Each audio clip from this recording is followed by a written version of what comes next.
Papa, je sais que c'est un gros particulier, spécial dédicace, spécialement pour toi. Le manipulateur divise pour mieux régner. Il aime mettre le doute dans votre esprit. Pour cela, il pourra faire courir des rumeurs farfelues sur certaines personnes.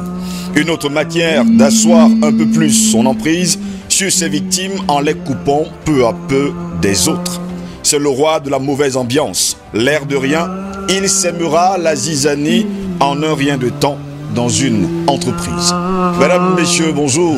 Très heureux de vous retrouver ce jeudi 18 février de l'an de grâce 2021 pour une nouvelle édition de DBS Matin. Comme à notre habitude, nous allons continuer à décrypter l'actualité. Car comme j'aime le dire, la nourriture de l'esprit, c'est l'information. Quand cette information manque, on parle de constipation mentale. Par conséquent, on s'accroche aux rumeurs, à un langage ordurier, quartiésard et bien d'autres choses qu'on ne saurait citer ici. Mais puisque vous êtes là et que nous sommes là, eh bien, bon réveil à toutes et à tous, Hotep à l'Afrique, Hotep au monde et bienvenue à cette autre édition de DBS Matin, la 4e du genre de cette semaine. Et au cours justement de cette matinale, nous aurons un débat pas comme les autres sur un sujet que vous aimez bien. Eh bien, le thème de ce jeudi, fascisme de l'Occident, diviser, affaiblir, détruire l'Afrique pour mieux régner et dominer. Fascisme de l'Occident, diviser, affaiblir, détruire l'Afrique pour mieux régner et surtout dominer. Eh bien, nous aurons nos invités qui commencent déjà à arriver, bien sûr, sur ce plateau pour cette autre édition de DBS Matin. Quand nous serons unis, ça va faire mal. D'ailleurs, on l'a déclaré haut et fort, l'union fait la force. Voilà pourquoi nous avons choisi ce matin le sujet fascisme de l'Occident, diviser, affaiblir, détruire l'Afrique pour mieux régner et dominer. C'est le thème de ce jeudi 18 février de l'an de grâce 2021. Mes invités sont déjà sur ce plateau ce matin. Je commencerai par Elan Dikoumé qui nous a rejoint sur ce plateau ce matin. Bonjour et bienvenue à vous. Merci Steve, c'est un très grand honneur de nous retrouver sur ce plateau. Je salue l'Afrique et je salue surtout les grands panélistes que nous avons seulement l'habitude de voir comme téléspectateurs. Et je leur dis simplement qu'ils écrivent la rédemption de l'Afrique. Et pour cela, que Dieu leur ajoute beaucoup de force et à DBS. Merci beaucoup d'être là ce matin, Elan Dikoumé. Je rappelle que vous étiez de l'autre côté, mais que vous avez décidé de revenir sur vos pas et sur la terre natale, la terre de vos ancêtres. Heureux de vous avoir sur notre plateau. C'est pour cela ce qu'on demande également à tous les autres de revenir. On va les accueillir et on vous accueille d'ailleurs ce matin. On vous déroule le tapis rouge. Merci. Président Vadakani, bonjour, bienvenue à vous. Bonjour mon cher Geoffrey Ngo. Bonjour à monsieur Elan Dikoumé. Oui. Nous aussi on est fiers parce que vous nous écoutez de l'autre côté. Oui. Bon, maintenant vous avez nous. Voilà. Donc, c'est-à-dire, nous on s'enrichit. On est très contents, on est très heureux. Bienvenue sur le plateau. Merci beaucoup. Et surtout bien, bon retour au pays. Merci. Bon retour au pays. C'est quelque chose de formidable de voir que vous êtes de cette diaspora qui a décidé d'être positive. Et ça nous fait plaisir. Bienvenue.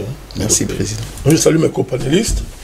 Il y a le propriétaire de tous les dossiers. Il est là. Et il y a l'autre illustre panéliste que je te laisse le soin de présenter. Je salue tous les techniciens d'IBS, toute la chaîne, n'est-ce pas, des tâches qui se tiennent pour que nous puissions faire ce travail dans les meilleures conditions que tout le monde apprécie d'ailleurs. Monsieur Ngoz, je vous ai promis hier de revenir ce matin sur un sujet. Vous m'avez donné le privilège de le faire. C'est la censure sur les réseaux sociaux. C'est-à-dire, les GAFAM se sont octroyés un pouvoir extraordinaire sur l'humanité et les gens regardent. Et de manière particulière, en Afrique, et regardez le comportement des Africains, des démocrates africains. C'est-à-dire que les GAFAM se sont attaqués à la liberté d'expression, qui nous a été présentée depuis des années comme étant une des libertés les plus sacrées. L'Occident, les chefs d'État européens, les ONG européennes, bref, tout l'armada occidentale, à chaque fois qu'une mouche volait en Afrique et qu'on tapait sur cette mouche-là, n'est-ce pas, les présidents étaient massacrés. Tout le monde se levait, les ONG pour dire que non, c'est la dictature, c'est inacceptable, des libertés aussi élémentaires comme celle celle de la liberté d'expression, ne peuvent pas être menacées par le comportement des dictateurs. Mais il y avait un tollé universel. Mais monsieur, qu'est-ce qui se passe?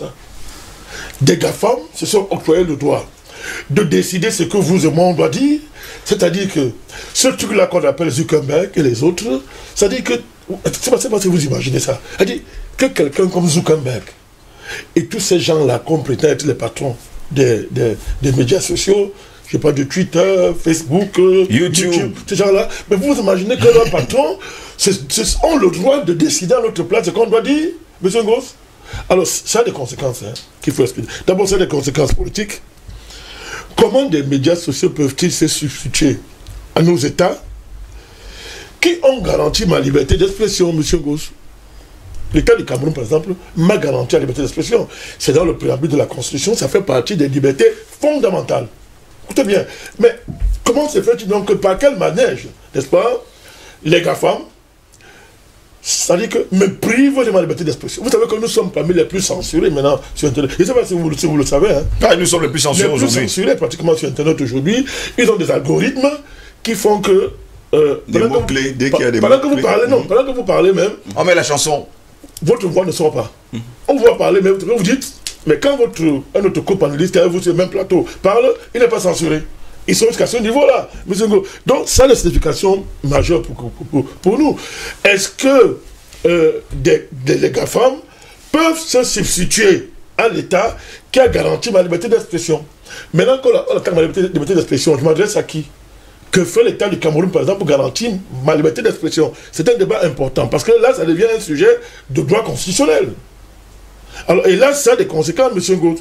Est-ce que les GAFAM sont devenus un super État au-dessus des États-nations que nous connaissons?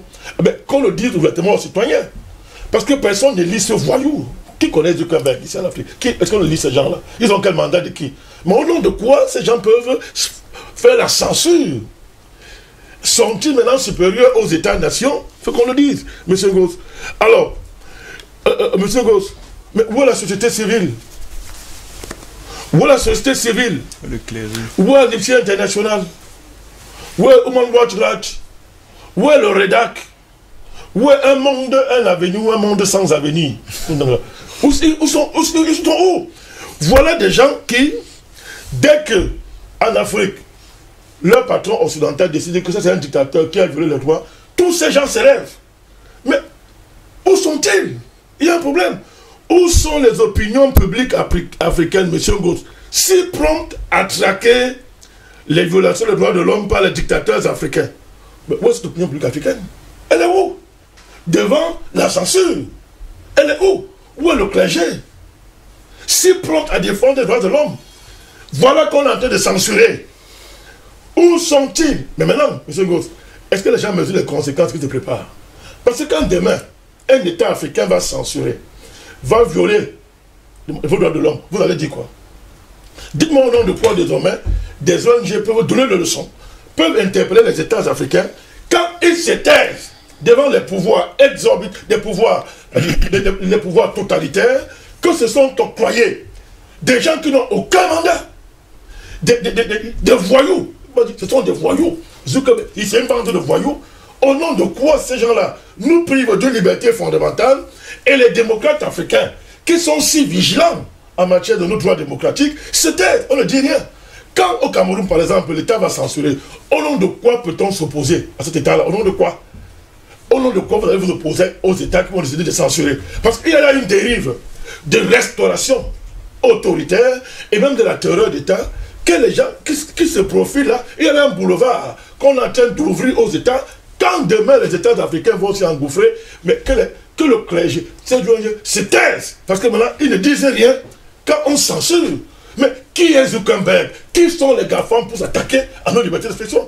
Pour nous dire ce qu'on va dire, M. Ngoz. Ils sont qui? Ils ont le mandat de qui? C'était mon coup de gueule ce matin. Merci beaucoup, Paysan Bandakani, pour votre coup de gueule. Albert Anatola ici, propriétaire de tous les dossiers, 3A, la note de Moody's, apparemment, et des autres également.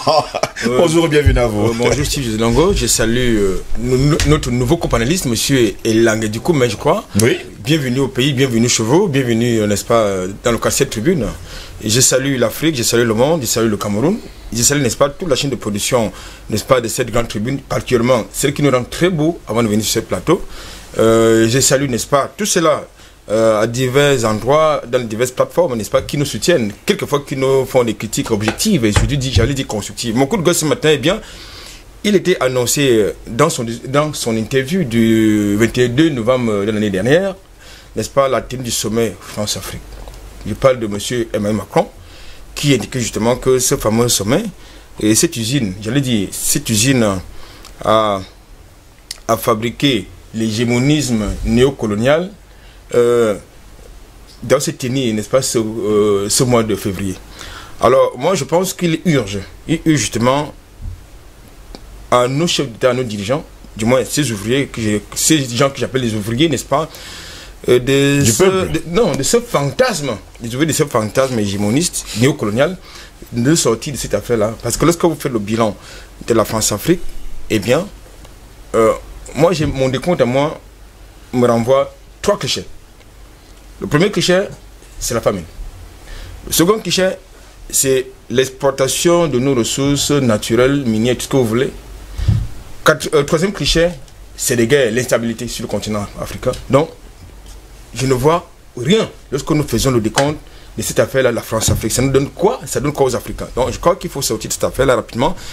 Et je voudrais ici interpeller les chefs d'État africains qui ont l'intention d'aller dans cette affaire-là, qu'à un moment donné, s'ils persistent dans cette direction de la France-Afrique, cette usine a fabriqué, n'est-ce pas, n'est-ce pas, les nullards, la pauvreté, les sans-emploi, la déstabilisation sur le continent, eh bien, s'ils continuent à persister dans cette affaire-là, ils seront en déphasage et en rupture totale avec le peuple. Merci beaucoup Albert Anatola ici d'être là ce matin. Paul est là, bonjour, bienvenue à vous. Bonjour Steve, bonjour l'Afrique, bonjour le Cameroun, bonjour tous ceux qui nous regardent de par le monde, bonjour à notre ami qui nous regarde de Nouvelle-Calédonie. Il nous a fait signer en nous disant qu'il espérait que le séminaire du 27 serait retransmis. Justement en Zoom, voilà. Ils sont très nombreux d'ailleurs en Mauritanie, au Mali, au Niger, il m'a expliqué à Madagascar également. Exactement, je le salue, il m'a expliqué que quand il nous regarde, il est de 2h ou 3h du matin là-bas et donc il ne loupe jamais aucune émission. Donc bonjour, je crois qu'il s'appelle Eric, si mes souvenirs sont bons. Si j'ai oublié, je m'en excuse. Bonjour à tous les techniciens, à tous ceux qui travaillent d'arrache-pied pour rendre possible ce concert matinal auquel nous participons volontiers et allègrement pour contribuer modestement avec les lumières de l'esprit qui me donnent toujours l'honneur de partager ce plateau pour éveiller les consciences et faire ainsi notre participation à l'édifice de la renaissance d'une Afrique digne et libre. Le président Barkhane avait surnommé ça le petit déjeuner intellectuel. Hein. Voilà. Par rapport à cette sensibilité, vous avez vu en France, oui. M. Macron, lorsqu'il a fait Charlie Hebdo dernièrement encore, là, vous vous souvenez, oui. Récemment là, M. Macron a fait une sortie pour dire que la France est attachée à la liberté de blasphémer. Oui, il a dit haut et fort. Non, il a dit, la France, la France est attachée à la liberté de blasphémer. De blasphémer. Oui. En disant que le droit de blasphémer est normal. Et même sacré. Sacré, oui. Voilà. Bon, où est M. Macron? Ne pas on dit que c'est un démocrate. Il paraît que M. Macron est illuminé par Jupitérien. L'héritage des Lumières. Il est illuminé par l'héritage des Lumières qui fait l'ADN de la France, le pays des Lumières. Mais où M. Macron? Est-ce que les journalistes de ce machin-là que vous appelez Charlie Hebdo ont le droit donc de blasphémer, quitte à choquer les consciences religieuses de leurs concitoyens? Ils peuvent blasphémer et nous, on n'a pas le droit de dire quelque chose qui soit contraire à la théorie publique du Covid, quelque chose qui soit contraire aux théories publiques, n'est-ce pas, comme vous nous imposez, M. Ngoz. Mais regardez très bien, voilà la démocrate.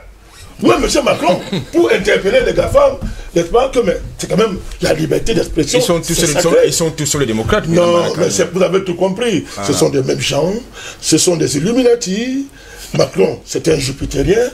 Il les comprend parce qu'on a la liberté d'expression d'un terrien. Tous ces gens sont partis de ce gang international qui veut nous décimer. Mais c'est nous qui allons les décimer. Permettez-moi, monsieur, ces derniers temps, si ma voix n'est pas très bonne ce matin. Steve, vous me pardonnerez. Je m'excuse pendant que tu réactives ta voix. Je me suis trompé, c'est pas Eric, c'est Kwame.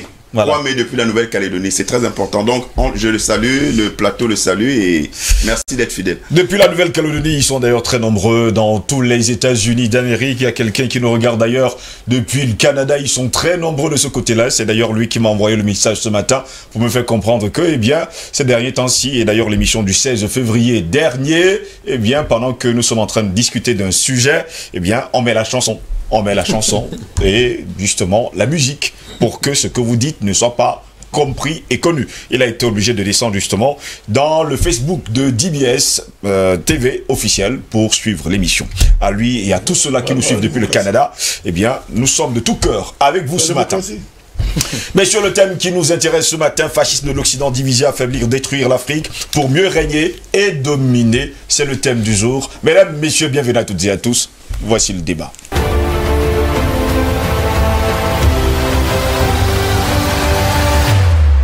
Nous allons faire un clin d'œil à Solange Morel et aux Galeries Morel à Etoameki à Yaoundé, une personne très chère, il faut le dire comme ça, au président Badakani, j'allais dire André, parce que beaucoup de personnes savent pas qui s'appelle André, et qui se prénomme justement comme ça. Mesdames, messieurs, le sujet du jour, fascisme de l'Occident, diviser, affaiblir, détruire l'Afrique pour mieux régner et dominer. En politique et en sociologie, diviser pour mieux régner, du latin divide et impera, est une stratégie visant à semer la discorde et à opposer les éléments d'un tout pour les affaiblir et à user de son pouvoir pour les influencer. Cela permet de réduire des concentrations de pouvoir en éléments qui ont moins de puissance que celui qui met en œuvre la stratégie et permet de régner sur une population alors que cette dernière, si elle était unie, aurait les moyens de faire tomber le pouvoir en question. La maxime « divide et impera » est attribuée à Philippe II de Macédoine. En Indochine, l'administration coloniale française a opposé la population cambodgienne à la population annamite et elle a tourné les annamites contre les Chinois. En Inde britannique, à la suite de la révolte des Sipais, où musulmans et hindous se sont alliés contre les Britanniques, le pouvoir colonial britannique a attisé la haine de chaque communauté religieuse pour l'autre et instrumentalisé tout conflit religieux.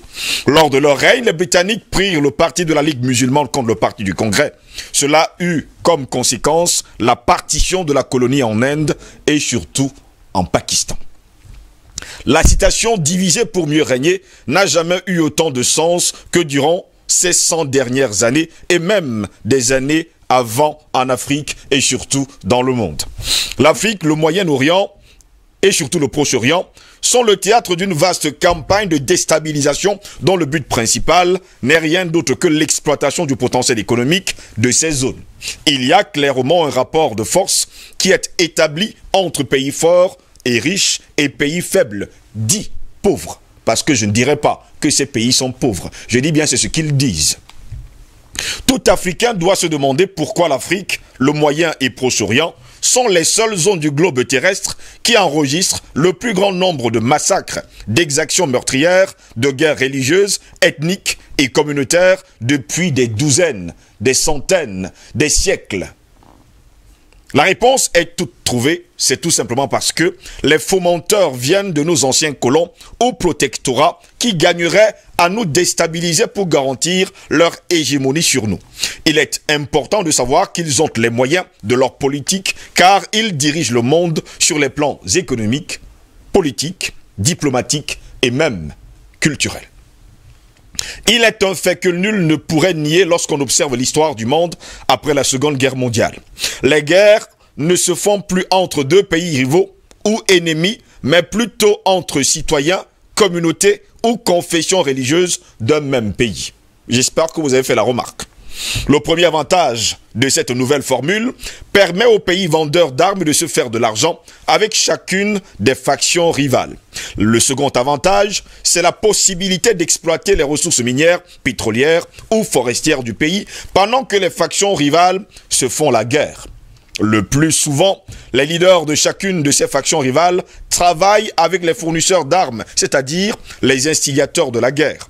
La stratégie du pompier pyromane est exactement celle qui a été appliquée en Syrie, au Mali, en Centrafrique, au Burkina Faso, en Côte d'Ivoire, au Cameroun, au Rwanda, en Tchécoslovaquie, au Yémen, en Irak, au Soudan et en Libye, etc. Pour illustrer tout cela, prenons le cas de la Libye. Ce pays est l'un des exemples parfaits. Les Occidentaux ont élaboré une campagne mondiale de diabolisation de Kadhafi pour justifier la guerre qu'ils préparaient. Ils ont fait de même avec Saddam Hussein pour justifier l'envahissement de l'Irak. Aujourd'hui, la chute de Kadhafi a donné naissance aux pires maux, mais aussi la création de plusieurs groupes terroristes qui ont envahi entièrement et totalement le pays et la bande sahélo-sahélienne. Au nom de la démocratie, les Occidentaux avaient décidé d'éliminer Kadhafi. Aujourd'hui, la démocratie est-elle installée en Libye? Je vous pose à vous la question. Le peuple libyen est-il plus libre? Les conditions de vie sont-elles meilleures qu'avant? La réponse, vous la connaissez. À l'heure actuelle, ce pays, il faut le dire, est divisé en deux parties. L'une des parties est aujourd'hui dirigée par le GNA de Fayez al-Sarraj, qui est marginalisé car il a été propulsé à son poste par l'Occident, et l'autre partie dirigée par l'ANL du maréchal Haftar, qui est considéré comme un homme de terrain et prétend être plus légitime auprès du peuple que son frère ennemi. En voyant ce chaos libyen, on comprend aisément que la communauté occidentale, pour ne pas dire communauté internationale entre guillemets, souhaite avoir un seul interlocuteur pour négocier sur le pétrole, l'immigration clandestine et la lutte contre le terrorisme, d'où l'intérêt de l'offensive sur Tripoli du général Haftar. Prenons le cas de la République centrafricaine. Voilà un pays dont les communautés ont toujours vécu en harmonie, dans la tolérance et la paix. Aujourd'hui, les musulmans et les chrétiens sont devenus ennemis. C'est ce qu'ils nous disent. La guerre en Centrafrique débute donc le 24 février 2013, lors du coup d'État perpétré contre le président Bozizé, qui lui, aujourd'hui, est devenu un maquisard. Oui, il faut le dire. A priori, ce coup d'État n'avait rien de religieux. Il s'agissait d'une affaire politique. Comment expliquer que soudainement, ce coup d'État se transforme en guerre interreligieuse? Jusqu'à ce jour, les incompréhensions demeurent car la naissance de la Séléka, rébellion dominante musulmane, est injustifiée. Les exactions contre les populations ne visaient pas seulement les musulmans, mais aussi les chrétiens. Au début de la guerre, aucune attaque n'avait été perpétrée sous la bannière religieuse. Pourtant, cette version a été propagée dans tous les médias du monde que nous aimons appeler les médias mainstream, les médias mensonges. Partant du principe qu'une milice musulmane a été créée, il était évident qu'une milice chrétienne se crée aussi, comme ils le font toujours dans leur business plan. Eh bien, messieurs, ce sont les anti-Balaka rébellions à dominante catholique. Avec la création de ces deux milices, fournies en armes et en argent par certains pays et l'exploitation illégale des minéraux, la Centrafrique n'avait pas une autre destinée que l'embrasement, la division, la décapitation. Le désordre occasionné par cette guerre a fait en sorte que le pays soit ingouvernable, ce qui faisait l'affaire de certains pays multinationaux qui négocient avec les bandes armées, qui commandent les bandes armées, qui commandent les groupes armés, qui commandent les terroristes et leur offrent des armes automatiques et surtout extraordinaires. Nous savons tous que la RCA est riche, même très riche, en ressources minières, notamment le diamant, de l'or et bien d'autres encore. Ce pays est classé parmi les plus dangereux. Pourtant, chaque jour, des entreprises occidentales y envoient leurs employés pour affaires. Mais si vous déclarez haut et fort que c'est un pays pauvre, pourquoi y envoyer des gens? Et la question, pour faire quoi? Le cas de la Centrafrique nous ramène à celui du Mali, ce grand pays africain riche d'une grande civilisation. La chute de Kadhafi, en plus de la Centrafrique, a également eu des impacts au Mali. Les fomenteurs des crises africaines ont une fois de plus réussi à diviser les communautés pour assouvir leurs basses besognes. Au début de la crise malienne, il était question de groupes armés djihadistes qui voulaient envahir le pays, d'où l'intervention, vous l'avez deviné, de la France. Visiblement, cette tentative d'envahissement a échoué, mais n'a pas éteint les velléités de ces groupes djihadistes. il faut le dire, subventionnés par la France. Aujourd'hui, au Mali, il ne s'agit plus d'un conflit entre des groupes armés et l'État malien, mais plutôt entre des communautés qui ont vécu depuis des centaines d'années dans l'harmonie, dans la cohésion, la tolérance et la paix. Il n'est pas dit ici que des attentats terroristes n'ont pas été enregistrés ces dernières années. Toutefois, nous sommes en droit de nous questionner sur cette vague d'attentats contre les Dogons, contre les Peuls, contre les Touaregs qui s'entretuent. C'est ça aussi, diviser pour mieux régner. La crise malienne inquiète au plus haut point car les fomenteurs sont à la manœuvre et souhaitent vivement un chaos dans ce beau pays d'Afrique. Il faut savoir que la déstabilisation vise le continent entier, sinon une grande partie du continent, car le Burkina Faso vit les mêmes conflits communautaires et attentats terroristes. Le Bénin a connu récemment des enlèvements de ressortissants français et l'assassinat d'un natif. Le Nigeria est en guerre permanente avec Boko Haram et connaît des tensions communautaires entre éleveurs et cultivateurs. La Côte d'Ivoire, le Sénégal, le Togo sont également visés par cette déstabilisation. En Afrique centrale, le Cameroun est le premier pays à lutter contre le terrorisme. En plus de cette lutte, il doit faire face à la crise anglophone. Cette crise anglophone nous rappelle celle du Soudan, durant laquelle des atrocités ont été commises au Darfour. Résultat, le pays a été divisé en deux à la suite d'une sanglante guerre. Voilà le diviser pour mieux régner. Doit-on continuer ainsi toute notre vie? Doit-on continuer ainsi chaque jour? Non, il est l'heure de s'arrêter et de regarder dans la même direction. Président Badakani, je prends votre réaction. Il est difficile de prendre la parole après une si brillante introduction. C'est tout à votre honneur, je vais essayer d'être à votre niveau. Monsieur Ngos, vous êtes là au cœur de la géopolitique du chaos. La géopolitique du chaos, c'est une stratégie mise en œuvre par les hauts lieux stratégiques américains, les hauts lieux de l'État profond, parce que désormais il faut distinguer au cœur des États l'État profond et l'État normal. Dans l'État profond américain, pour préparer, M. Ngos, ce qu'on vit aujourd'hui, le Covid et le projet de transhumaniser l'espèce humaine. Il faut comprendre l'arrogance, hein, la démence et la prétention transhumaniser l'espèce humaine. Alors quand on parle de la géopolitique du chaos, c'est ça. La géopolitique du chaos, c'est diviser, c'est affaiblir pour détruire et maintenant établir une domination et la maintenir. C'est très bien élaboré, la société même des concepts et des mots dans votre thématique. Il faut remonter au temps premier de la création pour comprendre ce que vous entendez dire. Il faut remonter loin là-bas. Vous savez que si on se fie à la Bible, à la Genèse, l'instaurateur du chaos, c'est le diable dans le ciel. Il s'est rebellé contre Dieu par la division. Il affaiblit et il détruit. C'est ça la guerre entre Satan, ses anges, et les anges qui sont restés fidèles à Dieu. Ça a débouché sur... On l'a chassé du ciel. Vous voyez, je suis là dans le symbolisme. On l'a chassé du ciel. Et vous voyez que l'être humain reprend ça. C'est-à-dire que quand vous considérez la nature, l'ordre cosmique, M. Ngos, sans l'unité, vous voyez donc que vous tuez Dieu, vous niez Dieu, et vous, l'homme, vous divisez la nature. Vous prenez une partie, vous détruisez ça. La nature s'affaiblit, vous affaiblissez la nature et son harmonie écosystémique. Il arrive quoi?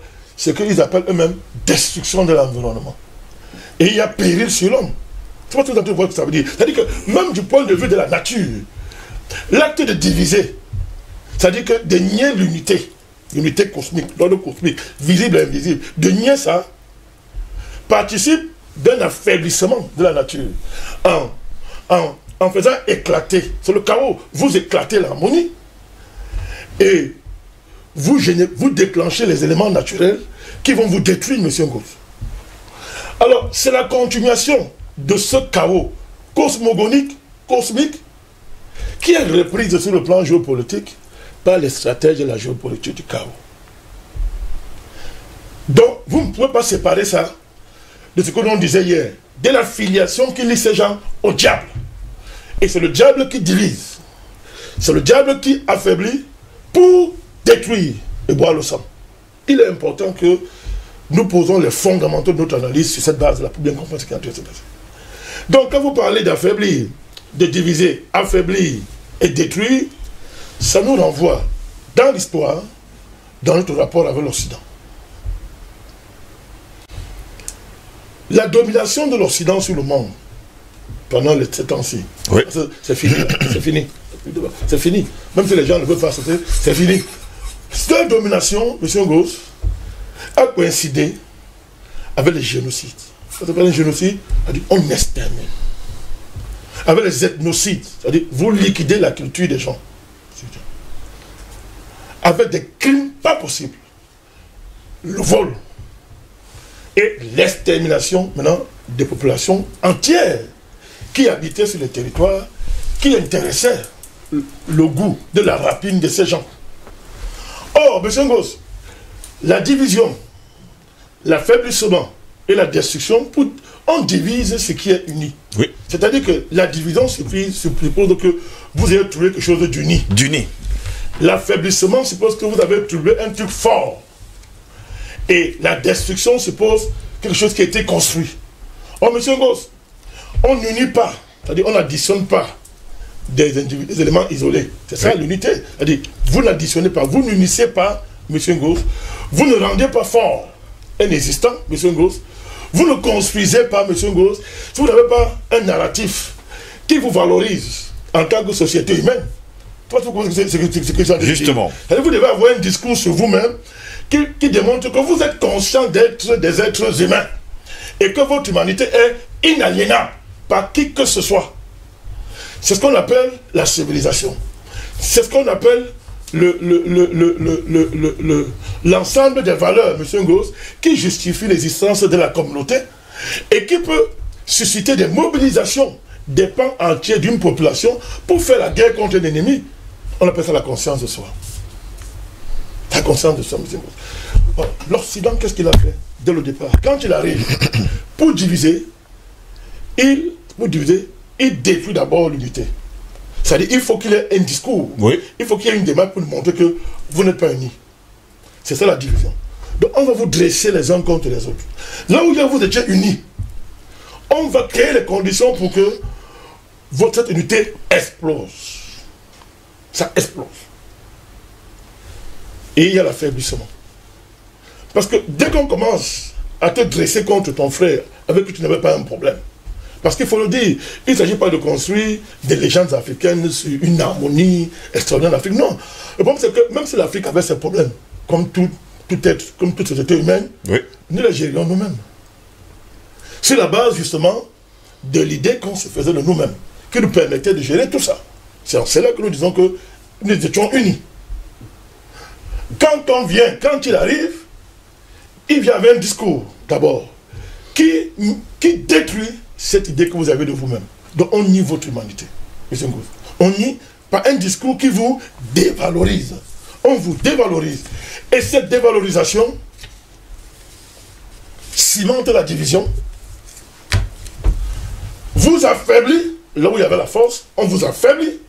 Vous commencez à faire la guerre entre vous, on organise ça, et on vous détruit, on prend vos richesses. On s'installe, et on ne parle plus.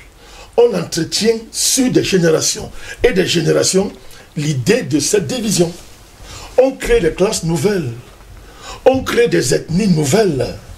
Vous savez, regardez, les Camerounais, vous avez pris un bon exemple, les Camerounais étaient, parlons comme ça, relativement plus ou moins unis. La multiplicité ethnique n'a pas justifié des guerres entre Camerounais. Mais qu'est-ce qu'on a fait?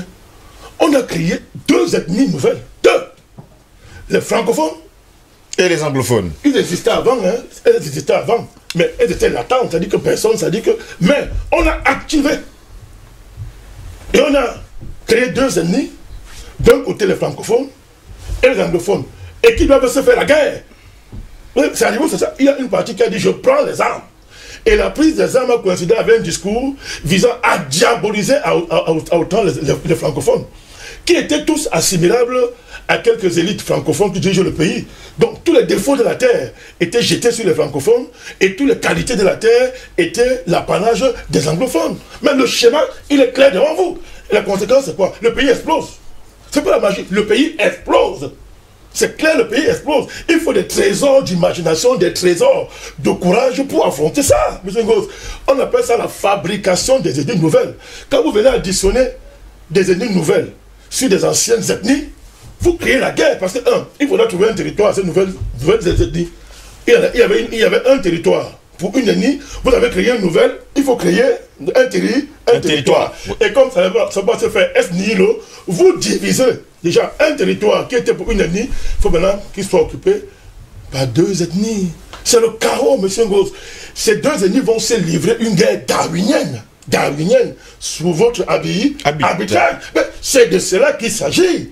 Et c'est ça que les Occidentaux ont établi partout, mais de manière particulière en Afrique. La création des nouvelles ethnies, la création des classes sociales nouvelles. Vous avez une société qui a une certaine homogénéité. Homogénéité parce qu'elle articule son économie, sa culture et son organisation politique dans une cohérence qui, quoique imparfaite, il n'y a pas de perfection sur la terre, mais permet quand même, à ce peuple-là de vivre, de survivre dans la dignité. Vous arrivez, parce que vous voulez l'or, vous voulez la richesse, vous créez une classe, c'est-à-dire que vous regardez la société, vous regardez les contradictions, vous allez, vous suscitez une classe nouvelle qui n'existait pas. Vous la suscitez, et parce que vous l'avez suscitée, pour exister, elle désorganise la société de par son émergence. Vous armez par derrière cette classe sociale, vous lui donnez les moyens, vous lui donnez une nouvelle culture, un nouveau récit social, une nouvelle idée d'elle-même qui n'est plus ce qu'elle était avant. Et un certain nombre d'avantages qui désormais font que, parce qu'elle est justement nouvelle, elle ne peut plus se refondre dans l'ancienne société, elle est obligée de survivre. Sa fonction sociale, sa fonction organique devient, pour exister, perpétrer le crime, c'est-à-dire la division, l'affaiblissement, pour exister. Et il restera seulement à ce maître-là de continuer à fournir les moyens à cette classe-là, de continuer à lui donner les moyens de se reproduire. Vous avez l'explication du drame de l'Afrique. C'est pour ça que l'Afrique est divisée jusqu'à aujourd'hui. Et tous les jours, on s'est dit, on parle des anglo-colons, on parle de l'esclave de la maison, machin et consort, au point où on se crève le cheveu. Comment on va régler ça? Non, on ne règle pas ça comme ça. C'est ça la démarche. Pourquoi? Pour dominer. Vous croyez que la France fait comment pour tenir, par exemple, 15 pays africains? Un petit pays comme la France, dirigé par des anormaux, des jupitériens. Comment la France fait pour tenir 15 pays africains? C'est quoi? Mais c'est ce que je suis en train de vous dire. La création continue des classes nouvelles, l'invention continue d'ethnies nouvelles, qu'on nourrit par toutes sortes de procédés. On nourrit par les diplômes qu'on partage aux gens, on nourrit par les sectes ésotériques qui ne servent à rien. Dites-moi à quoi c'est la franc-maçonnerie en Afrique. Voilà un moyen de division, ça sert à quoi? Qu'est-ce qu'on apprend à un franc-maçon de sérieux, de consistant pour l'Afrique? Non, pas, c'est là que je prends. Dites-moi quel est le projet que les francs-maçons ont pour l'Afrique. Oh non, ils ont construit les États-Unis, machin et consorts. Ils n'ont rien construit, c'est les esclaves qui ont construit les États-Unis. C'est l'esclavage et la colonisation qui a fait l'Europe. Donc, quand on veut magnifier le génie franc-maçon, ça veut dire qu'on magnifie le satanisme, l'art d'esclavagiser et de coloniser les gens et les détruire. Dites-moi donc ce que les francs-maçons, par exemple, peuvent nourrir comme projet sérieux pour un pays comme le Cameroun. Mais qui domine la société? Ça vient d'où? Qui nourrit ça? Qui nourrit ça? Qui donne les armes à ces gens tous les jours? Leurs armes culturelles, leurs outils intellectuels, leur symbolisme qu'ils font dans leur... Ça vient d'où? Qui nourrit ça? C'est pour ça ils peuvent être Camerounais. Ils ont plusieurs nationalités en même temps. Ils ont un pied au Cameroun, l'autre pied est en France, l'autre pied aux États-Unis. Et quand c'est dur, ils basculent. Parce qu'ils sont des créatures de ces gens-là. Voilà comment la France est, par exemple, pour tenir le continent africain. Pareil pour les États-Unis. Pareil. Donc la division, l'affaiblissement, s'est constitué comme ça dans l'histoire. Et a permis, n'est-ce pas, à l'ennemi d'arriver au stade suprême de sa domination, où nous voyons aujourd'hui une classe sociale universelle, concentrant dans ses mains, mon cher Paul est là, des moyens extraordinaires de domination que l'humanité n'a jamais connus. On a parlé, il y a des 13 familles. Mais quoi les 13 familles là font pour tenir le monde? C'est pas par la division, par l'affaiblissement et enfin la destruction. C'est clair, c'est net. Et ce sont les 3 fonctions qui lui sont attribuées dans la Bible. Détruire, voler et égorger. C'est celui que le Coran peut retrouver s'il faut. C'est ça. Même dans toutes les traditions les plus sacrées, le diable a les mêmes fonctions fondamentales. Égorger, détruire et voler. Il vole, il détruit, maintenant il égorge. Ça finit par l'égorgement. C'est-à-dire le sang doit couler. Monsieur Ngoska, qu'est-ce qu'on vit aujourd'hui? Dites-moi comment 13 familles peuvent faire pour contrôler près de 7 milliards d'individus dans le monde et imposer une saloperie comme le Covid. Dites-moi, ça se fait comment? Ils sont se mentent. Comment ça se fait? Vous allez voir ce que je suis en train de vous dire. Ce contrôle, ces outils géopolitiques, géoéconomiques, géomilitaires qui sont mis en œuvre pour que d'abord on nous fait peur. Parce que là, avant de diviser, affaiblir, détruire, il y a d'abord, on instaure la peur. Quand le colon est arrivé, il a fait peur avec quoi? Dès qu'il a tiré le premier fusil qui a éclaté, il a établi la terreur. C'est d'abord ça. La découverte de l'arme à feu. Quand il a découvert le fusil, dès qu'il a tiré, dès qu'il a fait, tôt, la peur s'est installée. Et le cycle devait comment? Commencer. Maintenant, on nous fait peur. On nous confine. On nous fait peur. On nous enferme dans nos maisons qui deviennent des asiles de fous pour nous. On nous fait peur. On nous terrorise. Alors que si la peur la quitte, ils sont combien? On les attrape tous et on coupe la tête. Mais ils sont combien? Mais pas la peur. On nous tient. Peur, tu as peur d'un virus imaginaire. Tu as l'air libre, sors, tu marches, on dit qu'il y a un virus, les gens ont peur de marcher. C'est la peur du virus d'abord qui fait peur aux gens. La peur du virus est à la base de cette initiative de domination qu'on vit là aujourd'hui. Mais tu as peur d'un virus, comment? Il est où ce virus-là? Et pourquoi ceux qui t'imposent cette peur-là n'ont pas peur de ce virus? Regardez en Birmanie aujourd'hui. Quand les gens marchent ailleurs, l'Union européenne et tous ces têtes jupitériens de l'Europe sortent pour dire que non, vous êtes en train de faire la promotion du Covid par les gestes barrières. Mais quand les Birmans marchent contre le coup d'État, vous avez entendu dire qu'ils sont en train de propager le Covid. Mais quand les footballeurs dans le stade courent, s'embrassent, respirent à fond, s'embrassent et tout ça. Où est le virus? Même si le stade, où sont les virus? Vous voyez la peur. Merci beaucoup, Président Vanakani, pour cette première prise de parole. Je me tourne vers Dikome et Langadikome et Lamed. On l'avait bien suivi, hein. Le peuple, alors les peuples, les Africains, tous sans exception, étaient unis. Mais dès lors où l'occidental arrive sur le sol africain, eh bien le continent est tout de suite divisé. Ils ont utilisé justement un système, créé une nouvelle ethnie, créé une nouvelle division, créé une nouvelle classe d'individus pour affaiblir, pour détruire et pour régner et dominer. Oui, Steve, je dis encore merci de me retrouver sur ce plateau parce que c'est un plateau pionnier. Moi, au nom de tous les téléspectateurs, parce que je suis qu'un citoyen lambda, je dis que la sagesse est une femme qui n'est amoureuse que des combattants. Et vous êtes des combattants. Le président vient de faire un cours de sensibilité anthropologique et même d'approfondissement du mécanisme psychologique dans lequel se trouve cette partie du monde vis-à-vis de l'Afrique. L'Afrique, moi je le dis toujours comme un citoyen, parce que nous sommes nombreux comme ça dans les maisons, dans les familles, nous bouillons de ne pas comprendre d'être malheureux alors que nous sommes assis sur l'espace le plus riche du monde. Et l'explication est donnée, comme le président vient de le faire, fondamentalement, parce que là, à partir de l'exposé du président, on rentre dans la tête de ces gens. C'est-à-dire qu'on a comme l'impression que l'environnement façonne un peu la façon de penser, la sensibilité de l'individu. Moi, je dis toujours, je parle d'un principe, c'est le principe de guerre totale. L'Afrique n'a absolument même pas encore conscience de la guerre qui lui est opposée. Et effectivement, par rapport au thème d'aujourd'hui, cette division, son stade suprême politique, c'est le fascisme. C'est-à-dire quoi? C'est-à-dire que le fascisme, c'est simplement le déni de l'autre, l'anéantissement de l'autre, la négation de l'autre. C'est-à-dire considérer que, bon voilà, pour mes propres intérêts personnels, ce stade suprême a été sublimé par un philosophe tout à fait contemporain que moi je lis, qui est Jean-Paul Sartre, qui a développé la philosophie de l'existentialisme. L'existentialisme, c'est quoi quand on résume tout ça, toute son œuvre? C'est de dire que à partir du moment où l'Occident se fait prédateur pour survivre, il devient humain.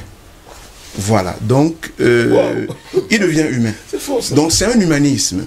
Donc en fait, les Occidentaux, dans leur tête, ils se sont déjà justifiés complètement leur domination sur les autres. Oui. Et sur lesquels? Sur les plus faibles. C'est-à-dire nous les Africains, nous qui ne comprenons pas, nous sommes le seul peuple qui n'arrive pas à comprendre, à connaître la porte de l'abattoir, c'est-à-dire reconnaître la porte de l'abattoir vers lequel on nous amène pour nous éliminer. Les autres peuples ont déjà compris le manège.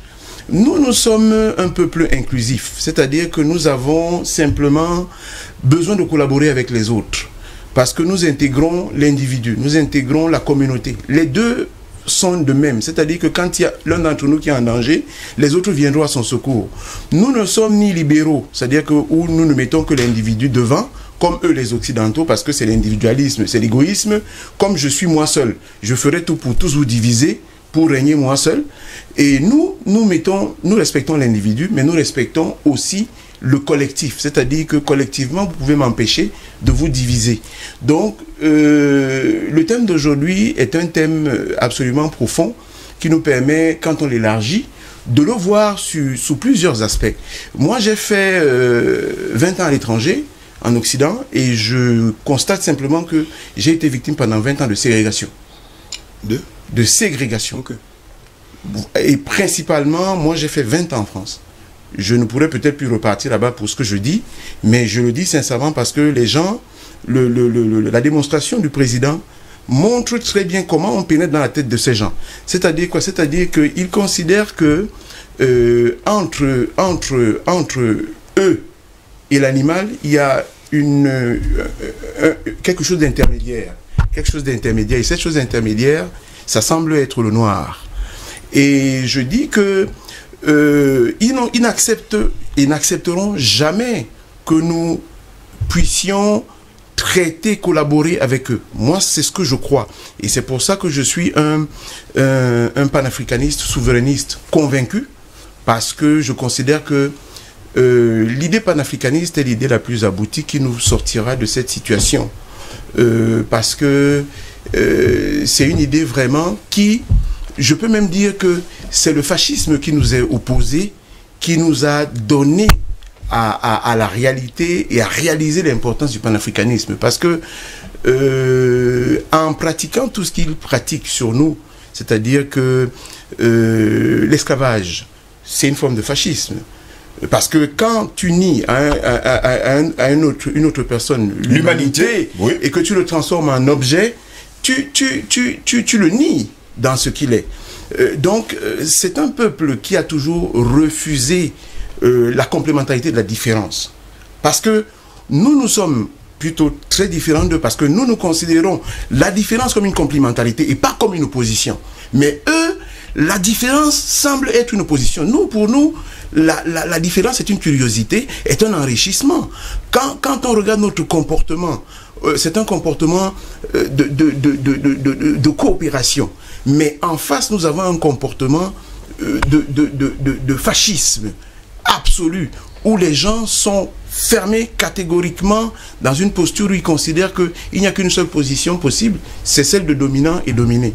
Donc, moi, je remercie simplement cette maison, et je dis simplement que vous faites un travail fantastique, parce que moi, je suis qu'un simple citoyen, je ne suis pas un politicien, je ne suis pas un expert, mais je représente les personnes ordinaires qui souffrent de la situation de l'Afrique et qui n'acceptent plus que la situation de la condition dans laquelle ces gens nous ont mis, que nos enfants le vivent. Et moi, je dis une chose, nous devons faire très attention. Le président a parlé de quelque chose de fondamental.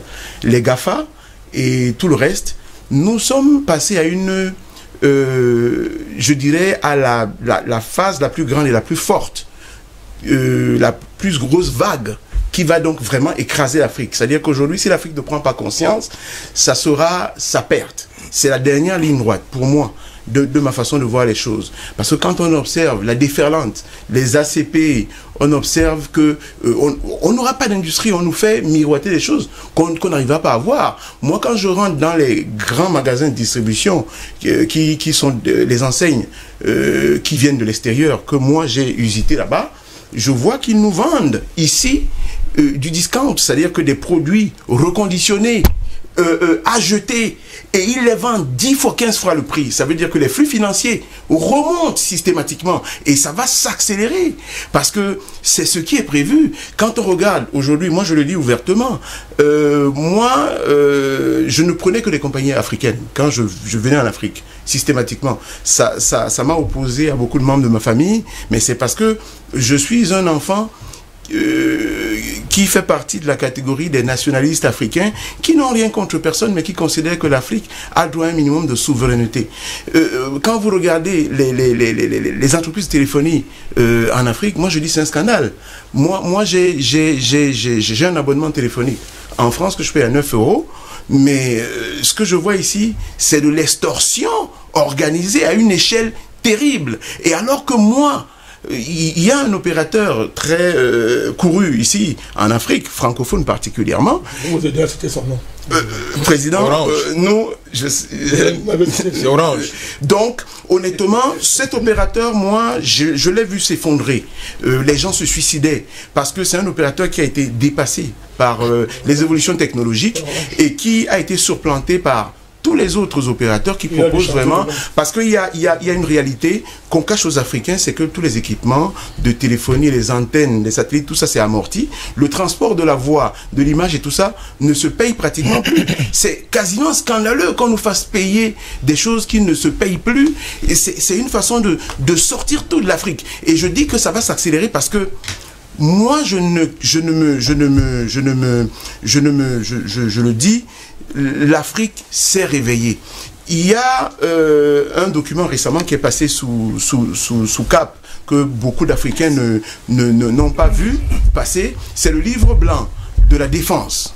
Le livre blanc de la défense d'un pays qui a vraiment décidé et rompu de décoloniser. C'est-à-dire que ce pays-là ne veut pas décoloniser parce qu'il y va de sa survie.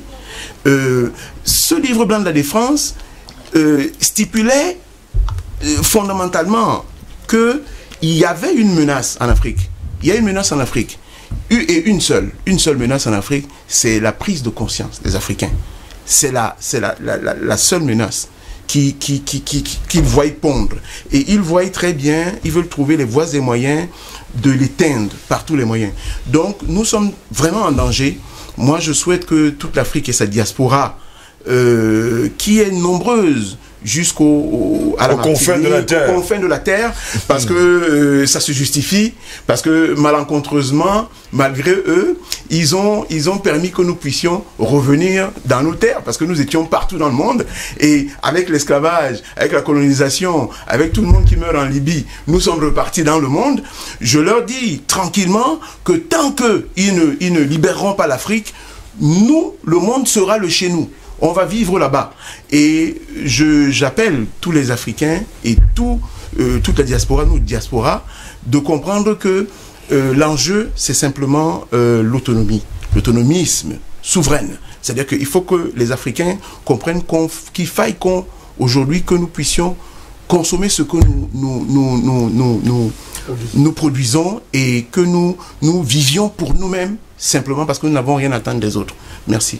Merci également à vous, Ilang Edikoumé, pour cet enrichissement. Merci également d'être venu au plateau. Vous étiez à Paris, vous nous regardez la télévision, vous êtes sur le plateau. Vous allez voir que c'est pas aussi facile que ça. Il est brillant. Il est très brillant d'ailleurs. C'est un expert, c'est un panafricaniste pur. Je me tourne vers vous, Albert Anatolaï ici. Tout à l'heure, les uns et les autres ont parlé justement de la peur. Actuellement, on a l'impression que les Africains ont encore peur. Peur de se lever, peur de dire au monde, nous sommes très forts. D'ailleurs, c'est le docteur Jean-Paul Bellet qui aime dire que nous, les Africains, nous sommes forts. Nous sommes même très forts. N'est-il pas aujourd'hui de bon ton de se lever et de s'unir en disant oui, nous sommes forts et nous pouvons faire de grandes choses? Non, je ne pense pas que les Africains aient peur de quoi que ce soit. Lorsque vous avez regardé le film Racine, vous allez comprendre justement... Alex Allais, qui est mort dernièrement, ça fait pas encore une semaine. Tout à fait. Lorsque vous avez regardé ce film-là, ça vous convoque, n'est-ce pas, dans les éléments historiques fondamentaux, n'est-ce pas, je veux dire, de notre culture, n'est-ce pas, de la psychologie même du noir. C'est-à-dire, ne pas se laisser faire. Comme tout à l'heure, le président Banaka l'a souligné, lorsqu'ils se sont justement rendu compte qu'il y avait cet esprit de révolte. C'est-à-dire, un être humain qui a deux bras, deux jambes, mais parce qu'il y a un problème de couleur, il veut me manquer de respect, il veut m'assujettir, il y avait des révoltes. Et ils ont donc trouvé une parade. D'où, n'est-ce pas, le binôme esclave de maison, esclave des gens. Oui. C'est-à-dire que vous aviez d'un côté, ils ont donc créé une échelle sociale. Comme d'habitude. Une échelle, c'est-à-dire, qui consacrait justement à, pas seulement de diviser, mais c'est à mettre en conflit, n'est-ce pas, des frères, à travers des privilèges. Vous avez d'un côté, n'est-ce pas, des nègres évolués, dont la symbolique c'était un diplôme, un truc ou bien une médaille. Je crois que vous avez vu le bouquin Le vieux nègre et la médaille. Si vous avez lu ce bouquin, vous comprendrez également la psychologie du colonisateur, du colon à ce moment-là. Donc, il mettait donc en place des instruments, des outils, pas seulement des divisions, mais de mise en conflit entre les communautés. Donc, est-ce que les Africains ont peur? Non, du tout. Les Africains n'ont pas peur. Mais sauf qu'il y a un problème de prise de conscience. Je crois que c'est en train de se faire. La preuve, lorsque nous convoquons la censure, dont la voix de télévision fait l'objet de plus en plus, ça veut dire que le message passe. Le message passe très bien. Moi, j'ai des réactions des intervenants qui réagissent dans, n'est-ce pas, les Antilles françaises, notamment la Nouvelle-Calédonie, Martinique, Guadeloupe, parce que justement, leur fibre africaine renaît de nouveau à travers justement les éléments politiques qu'ils vivent, les éléments sociaux qu'ils vivent de ce côté, les réalités en tout cas. C'est-à-dire que du fait de leur peau, ils sont pas considérés comme des êtres humains, comme les autres, au même titre que les autres. Je ne voudrais pas qu'on mélange le débat, la thématique ce matin avec les luttes sociales qu'on a connues par le passé. Il ne s'agit pas de ça. Ce n'est pas de lutte sociale. Il s'agit là de quelque chose de plus fondamental.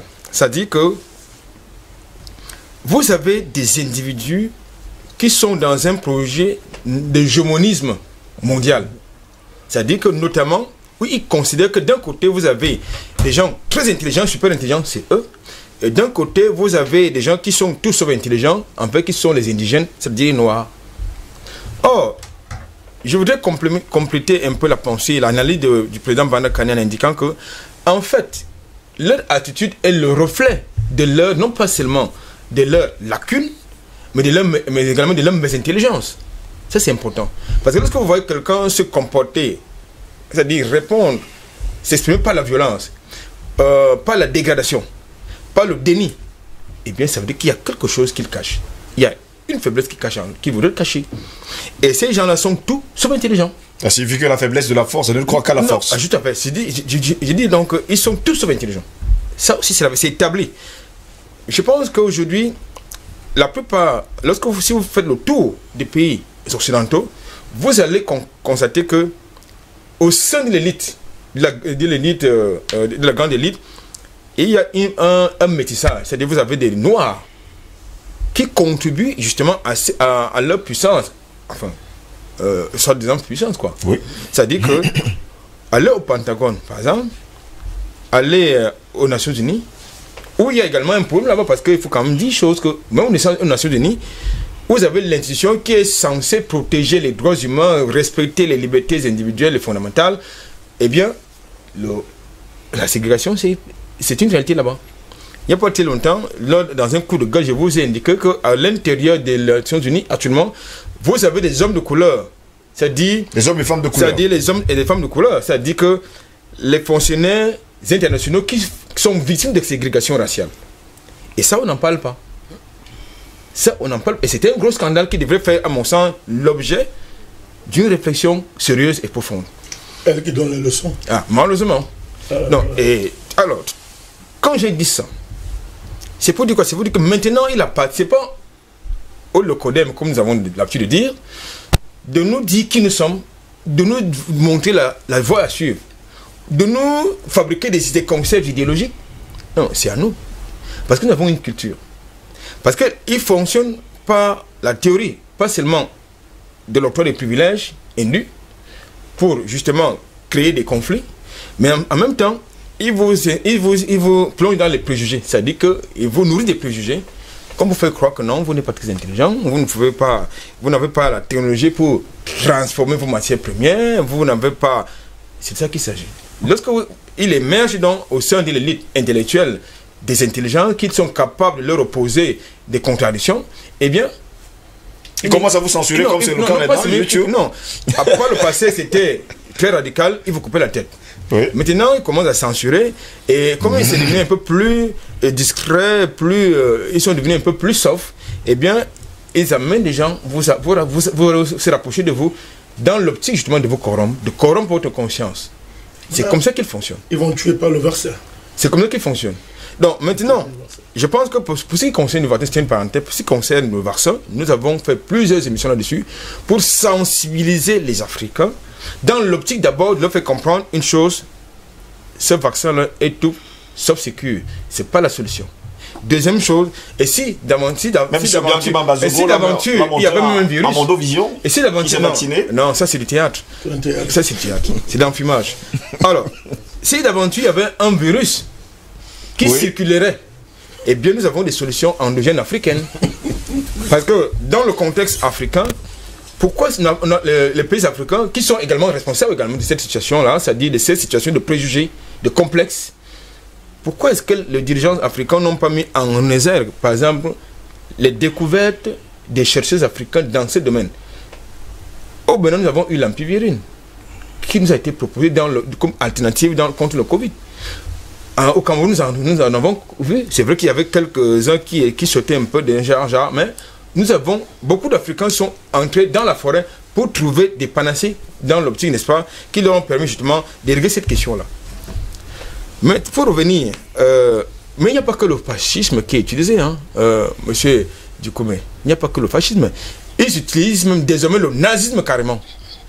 Parce que lorsque je suis dans un continent qui utilise le franc CFA, ils sont liés. C'est un couplet du social. Voilà. Donc, lorsque vous êtes dans un contexte, dans un pays, dans un espace qui utilise par exemple le franc CFA, mais ils utilisent le nazisme monétaire pour nous bloquer. Ils utilisent le nazisme intellectuel. Parce que lorsque les gens vous disent que c'est eux qui vont désormais vous proposer le renouvellement générationnel et démocratique, il y a un problème. Propos de Macron. Il y a un très gros problème. Jupitérien. Qui est-il pour proposer des alternatives à un continent? Il est jupitérien. Il est qui? Jupiter. Qui est-il? Il a quel moyen politique pour le faire? Qui lui a octroyé, n'est-ce pas, le blanc-seing juridique légal pour le faire? Donc, et dans ce casting-là, les officiels, c'est-à-dire la société civile, les hommes politiques, les dirigeants africains, les intellectuels, les universitaires, personne ne dit rien. Personne ne s'en offusque. Personne. Bon, il n'y a que nous sur ce plateau qui, chaque matin, nous nous offusquons, nous décrions que le paternalisme c'est fini, l'arrogance c'est terminé, l'hypocrisie c'est terminé, le mensonge c'est terminé. Et c'est important de le dire. Donc je pense qu'aujourd'hui il est important, nous n'allons pas nous fatiguer de le dire, de dire aux Africains que ce n'est pas le chinois, ce n'est pas le russe, ce n'est pas le français, ce n'est pas l'américain, ce n'est pas le belge qui viendra régler nos problèmes sur le continent africain. Ils sont là pour leurs intérêts, ils sont là pour nous piller, ils sont là. Mon coup de gueule de ce matin, justement, est un élément illustratif de mon propos, c'est-à-dire de mon analyse. C'est-à-dire que la France-Afrique, ça date depuis Mathusalem, mais quelles sont les solutions que la France-Afrique a apportées sur le continent? Absolument aucune, Albert Anatola, ici, on vous comprend parfaitement. Paul Léla, finalement, c'est une vieille ruse utilisée par l'Occident depuis des lustres, depuis des siècles, divisée pour mieux régner. Les pays sont toujours en conflit et vivent justement des situations les plus compliquées. Comment comprendre justement que des peuples africains tombent toujours dans le piège du diviser pour mieux régner? La ruse, Steve, c'est la ruse. C'est la ruse qui est l'arme absolue de l'Occident. Et ça ne date pas d'aujourd'hui. J'ai souvent eu à dire que l'Occident a trois, en tout cas les oligarques mondialistes qui ont pour leitmotiv, la domination, l'oppression, ont 3 outils principaux de manipulation. La peur, le mensonge et la distraction. La peur, le mensonge et la distraction. Voilà les outils perpétrés depuis la nuit des temps, depuis au moins que l'Afrique a fait sa malheureuse rencontre avec l'Occident, au moins au XVe siècle. Et dites-vous bien que quand on parle de peur, en réalité, je voudrais d'abord dire qu'à la suite des autres, quand on parle de racisme, avant de développer sur les 3 outils machiavéliques de l'Occident contre l'Afrique, quand on parle en fait de racisme ou de peur de l'autre, ou de besoin d'oppresser l'autre, il faut avoir la bonne lecture. Et j'en parlerai tout à l'heure quand je vais évoquer l'aspect du mensonge. Il faut avoir la bonne lecture. La bonne lecture, c'est que vous n'avez pas peur, vous ne craignez pas celui qui est inférieur à vous. Vous craignez celui qui est supérieur à vous. Vous craignez celui qui vous dépasse. Et vous allez développer une jalousie viscérale qui va se transformer en haine destructrice parce que vous savez que celui que vous détestez, justement, est votre supérieur à tout point de vue. Voilà l'origine du racisme. L'origine du racisme blanc vis-à-vis du racisme des Noirs, c'est tout simplement le complexe d'infériorité. Il ne faut pas qu'on inverse les rôles.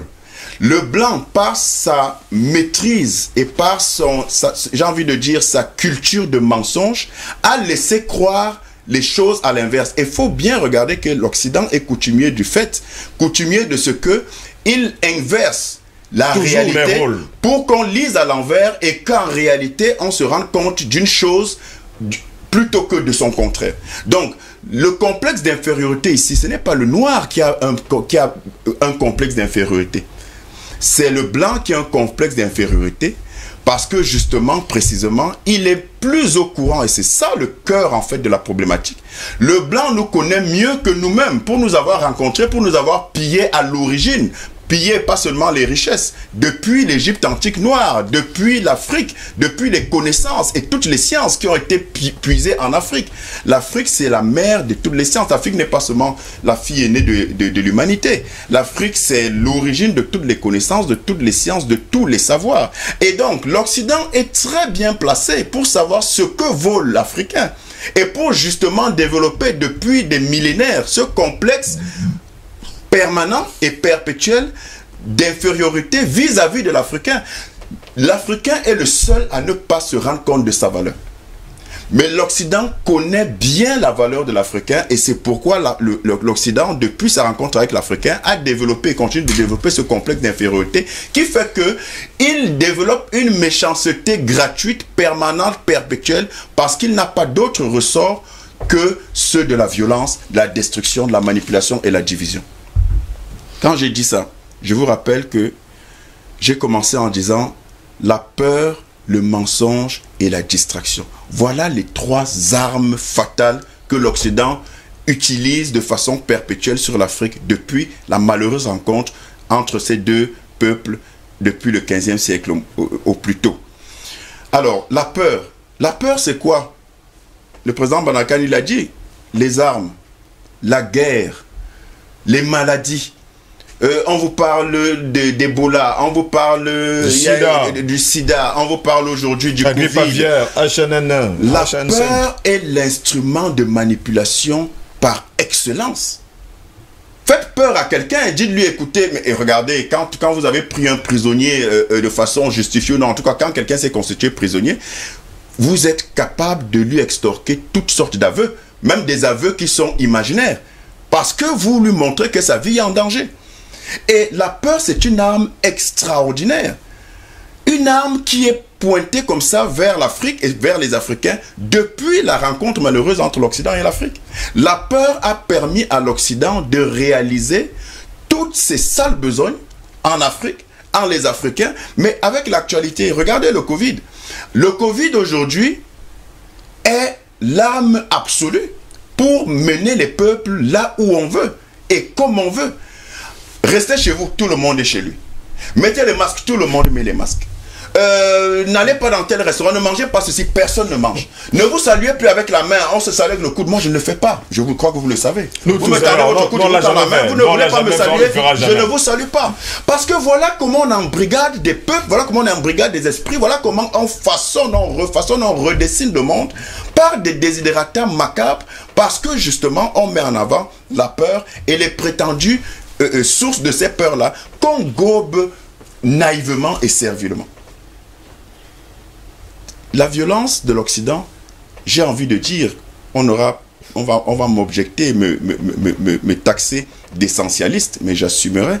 Mais j'ai envie de dire que l'Occident a pour essence, pour nature, la violence. Mais regardez l'histoire. Regardez l'histoire. Mais j'ai beaucoup aimé ce que Dikong et Lange a dit tout à l'heure. Dikoume, pardon, autant pour moi, a dit tout à l'heure, quand il a dit l'Africain, et c'est très lourd de sens, l'Africain ne sait toujours pas reconnaître la porte de l'abattoir.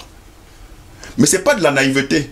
C'est que l'Africain a, et il l'a dit également, l'Africain a une nature, une culture de convivialité, de fraternité. Et donc, on pourrait même appeler ça de la naïveté, mais sans que ce ne soit foncièrement dans une dimension négative et péjorative. En réalité, l'Africain embrasse tout le monde. L'Africain croit aux valeurs humaines parce que l'Africain est le premier humain de l'univers, de la planète. Donc l'Africain n'a pas de suspicion. L'Africain n'est pas suspicieux. Or, le blanc, l'occidental, le locoderme, est essentiellement suspicieux. Pourquoi? Parce qu'il est conscient, de notre valeur, qui dépasse les leurs, s'ils en ont, si tant est qu'ils en ont des valeurs. Il est conscient qu'il nous a spoliés, pillés, tués, détruits, divisés depuis la nuit des temps et qu'il continue. Et donc, il a quelque chose à se reprocher. C'est ce qui crée son instabilité psychologique et qui fait qu'il est dans une situation permanente de peur, de panique vis-à-vis de l'Africain qu'il ne veut pas arrêter de détruire. Et quand vous convoquez donc l'histoire, vous vous rendez compte que depuis toujours, avant même la rencontre entre l'Afrique et l'Occident, vous vous rendez compte que l'Occident a une culture de violence. C'est traditionnel. Regardez les cultures celtes, regardez la culture des Vikings, regardez la culture des Gaulois, regardez la culture des Romains, des Grecs, la culture des Romains, des Grecs, les Romains avec notamment les gladiateurs, où c'était un spectacle de tuer des gens, de décapiter. Oui. Vous avez vu ça où en Afrique? Et aujourd'hui, c'est ceux-là qui veulent nous donner des leçons d'humanité. Mais arrêtez. En réalité, il faudra que les Africains, et j'insiste, parce que mon cœur saigne par rapport à l'Afrique qui malheureusement continue de rester une caisse de résonance.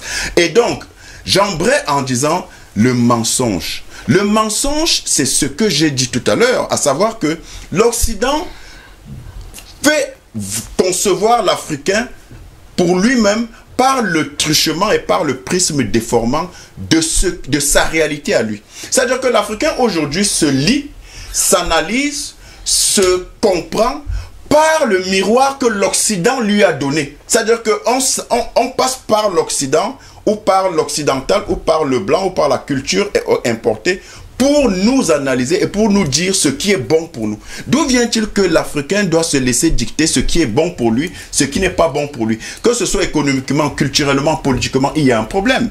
Quand vous regardez le cours des événements, pendant l'esclavage, on nous a dit qu'on n'était pas des humains, on était le chaînon manquant entre l'animal et l'homme.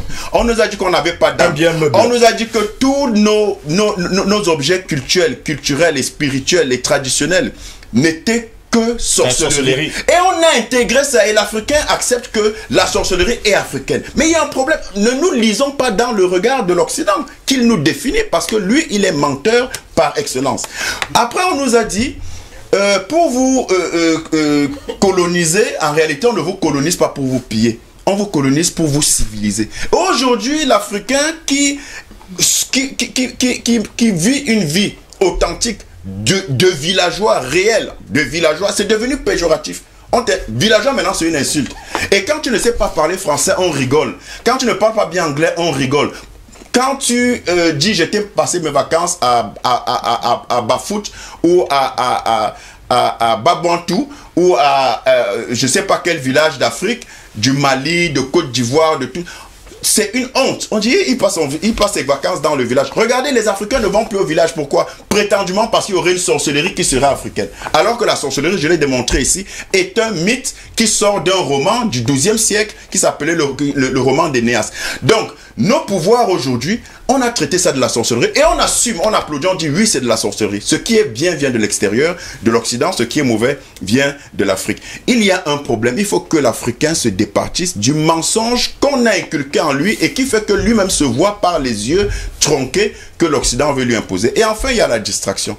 La distraction, la télé, les matchs de foot, on rigole, les bars. Attention, je n'ai jamais dit qu'il ne faut pas regarder la télé ou des matchs. Mais qu'est-ce qu'on en fait? Quelle est l'orientation qu'on en fait? Et quel est l'usage justement que l'Occident fait de la distraction? L'Occident, dans ce mensonge et par la distraction justement, a voulu confiner le noir dans des expertises physiques et de distraction. Et dans des commentaires. Le noir, c'est le sport. Et on a accepté. On a dit non, nous on est seulement bon en sport. Le noir, c'est la musique. On a dit oui, on est seulement bon dans la musique. C'est notre spécialité. Non, c'est pas vrai. C'est un autre mensonge. Tout simplement parce qu'il fallait nous confiner. Mais regardez, dès qu'un noir touche un secteur, un domaine, une spécialité qui était prétendument la prédilection de l'Occident, les Noirs sont toujours au-dessus. Donnez-moi un seul domaine d'activité où je n'ai pas raison. Donc, il est temps que les Africains se réveillent et arrêtent de se laisser dicter leur modèle par l'Occident et ça se vérifie à tous les niveaux, que ce soit sur le plan économique, que ce soit sur le plan politique, que ce soit sur le plan culturel. Arrêtons d'être des caisses de résonance sur le plan culturel, sortons de la désaliénation culturelle, nous avons des valeurs authentiques et véritables qu'il faut valoriser. Donnons-nous des prénoms africains, vivons africains, cultivons-nous, allons chercher dans nos ressources traditionnelles quels sont tous les ressorts qui nous permettent de libérer réellement l'Afrique culturellement, parce que c'est la base. Et ensuite, économiquement, on ne va plus se laisser imposer le franc CFA qui est une monnaie nazie, puisque inspirée du nazisme. Et je termine en disant que la vérité, c'est que ce que l'Occident est aujourd'hui et que l'Africain envie naïvement aujourd'hui de l'Occident, la prospérité de l'Occident aujourd'hui, j'ai commis un article là-dessus, l'hypocrisie de l'Occident. La prospérité de l'Occident aujourd'hui vient de l'Afrique entièrement. Précisément de l'Afrique, c'est documenté, c'est acté, c'est démontrable de façon scientifique. Depuis 1500, depuis le 14e, 15e siècle, jusqu'à l'industrialisation, l'Afrique a constitué un réservoir inépuisable, inestimable de ressources financières, donc de capital, qui a permis l'industrialisation de l'Europe notamment et de l'Occident en général, qui aujourd'hui se pavane en voulant nous donner des leçons et en nous traitant de pays pauvres, alors qu'en réalité, c'est l'Afrique qui est son réservoir. Merci beaucoup, messieurs, d'être là ce matin. Permettez-moi de lire des messages de nos téléspectateurs. Encore 25 minutes, nous allons nous séparer. Donc, le temps passe très vite. Et justement, il faut le dire, Redico Melang a fait une bonne entrée. En tout cas, pour nos téléspectateurs. Belle entrée en tout cas, félicitations à vous. Bonjour Dibia, s'il vous plaît, essayez de lire ces vidéos, très bon sujet ce matin. Merci également à vous, merci pour les vidéos que vous nous envoyez. Bonjour Steve, s'agissant du thème de ce matin, s'il y a un grand éveil de conscience, un grand élan de patriotisme et surtout une bonne gouvernance, les Européens ne pourront pas arriver à nous diviser pour mieux régner. Des fois, je me demande si les dirigeants africains sont même conscients de l'avenir du monde, c'est l'Afrique, et que sans l'Afrique, l'Europe n'est absolument rien et l'Europe n'a jamais été rien sans l'Afrique. Il faut une réelle refondation de la gouvernance en Afrique, que les peuples africains arrêtent de faire dans le suivisme et qu'ils prennent leur destin en main. J'ai les larmes aux yeux quand je pense que l'Afrique, c'est le continent le plus riche. Et à contrario, là où se trouvent les plus misérables du monde, force à Dibia ce matin, le laboratoire d'analyse de l'éveil de conscience de l'Afrique, et force à vous et tout à vos panélistes, Franck Ewing, le nègre affranchi depuis Douala. Merci également à vous. Bonjour le plateau, comment vous allez? C'est Edo depuis Chicago. Merci pour tout le travail que vous faites pour l'Afrique. Ajoutez-moi au groupe WhatsApp depuis Chicago. Il est quelle heure, messieurs? Moins 7 heures. Mais cette personne, quand même, depuis Chicago, nous suit. Dans pas. Bonjour DBS, bonjour le plateau, juste pour vous dire à triple A que ces ministres africains de la France iront à ce sommet. Il faut voir le dernier sommet avec le G5 Sahel. Il y a quelques jours, il les rassemble dans une cage et reste dans son palais à l'Elysée pour les dicter sa loi en visioconférence sur l'opération Barkhane. Quelle honte pour l'Afrique et ses dirigeants. C'est une personne qui nous écrit depuis le +32, je pense en Suisse, c'est Eric Noah. Steve Ngo, c'est son panel. Bonjour, votre introduction est d'actualité dans notre pays, le Cameroun. Je le dis avant même que les éminents panélistes prennent la parole. Faisons court, que nos frères du nord-ouest et du sud-ouest se ressaisissent. C'est monsieur Touaï Foulane à Yaoundé.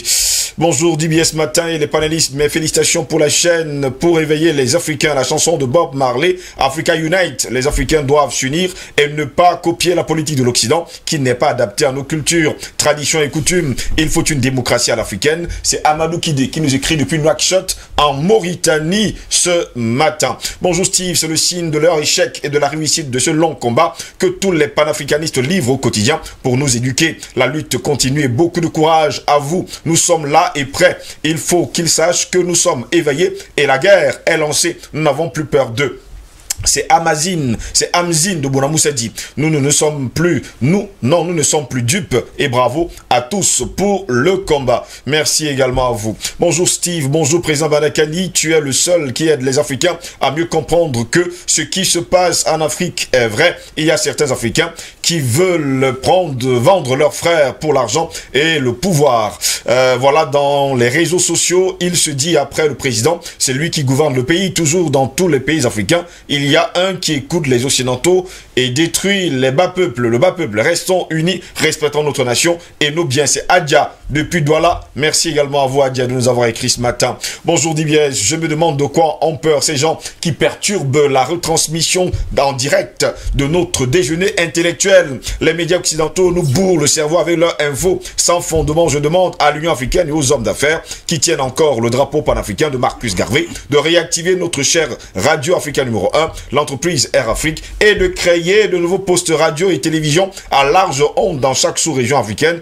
et faire appel aux hommes intègres qui maîtrisent réellement l'histoire de notre continent à instruire la jeunesse africaine et des milliers de nos jeunes frères qui arrivent et les priver de ces histoires bizarres préfabriquées par l'Occident pour nous endormir. Il est temps de promouvoir les réseaux typiquement africains pour ne plus dépendre de Facebook et consorts qui tentent de nous imposer ce qu'on a envie d'entendre. Réveillons-nous et défendons nous-mêmes. C'est Norbert qui nous écrit depuis Lomé au Togo ce matin. Bonjour Steve, votre fidèle téléspectateur depuis Bamako au Mali, Lamine Sissé. Vraiment merci beaucoup pour ce thème du jour. C'est la question centrale actuellement à Bamako. Comment on peut comprendre ce genre de scénario des communautés qui vivaient ensemble depuis plus de 4 à 5 siècles? Comment peuvent-ils s'entretuer? Les Maliens ont bien compris que la France qui est derrière ça, car elle a voulu faire un génocide rwandais au Mali. Mais Dieu merci, les Maliens ont vite compris. D'où maintenant on se lève partout dans le Mali pour exiger le départ des troupes françaises qui n'ont rien apporté au Mali, sauf les guerres interethniques. C'est Lamine Sissé qui nous écrit depuis Bamako au Mali. Merci également à vous qui nous écrivez depuis Bamako au Mali et qui nous regardez chaque matin. Bonjour Steve, bonjour au président, vous êtes merveilleux, je suis fier de vous. Pour le débat, l'Occident est criminel, nous allons nous battre jusqu'au bout de nos vies. Merci à vous, c'est Constantin qui nous écrit depuis Kribi. Bonjour au panel, bien vouloir m'intégrer dans le groupe WhatsApp de DBS officiel. Le numéro à contacter pour les conférences de monsieur est là.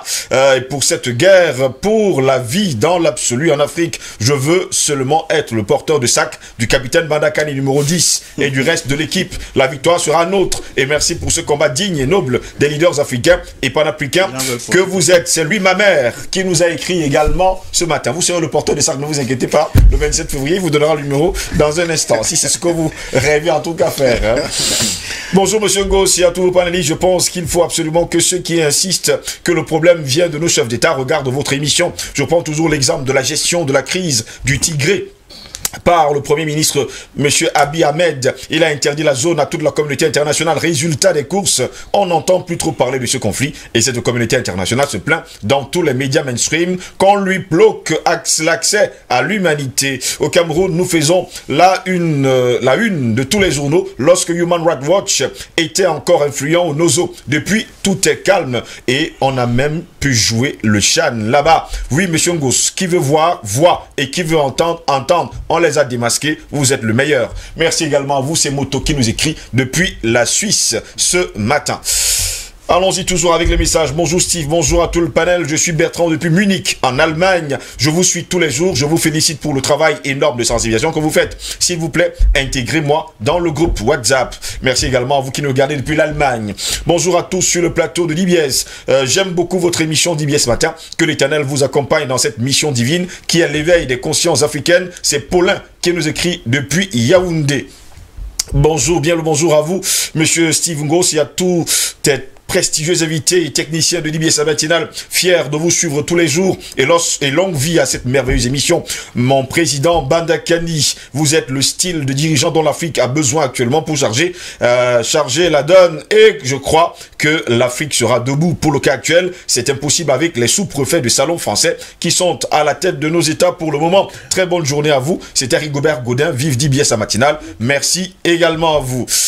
Bonjour DBS, Steve Ngos, encore bravo pour votre introduction et saluons aussi vos conclusions. Notre président Bandakani, notre expert financier aux analyses fines, Paulela, et notre ministre de l'Intérieur, M. Anatola ici, ainsi que le nouveau panéliste, voilà, le nouveau panéliste dont je n'ai pas retenu le nom. Le nouveau panéliste s'appelle Dikoumé Elanger, c'est lui justement retenu le nom.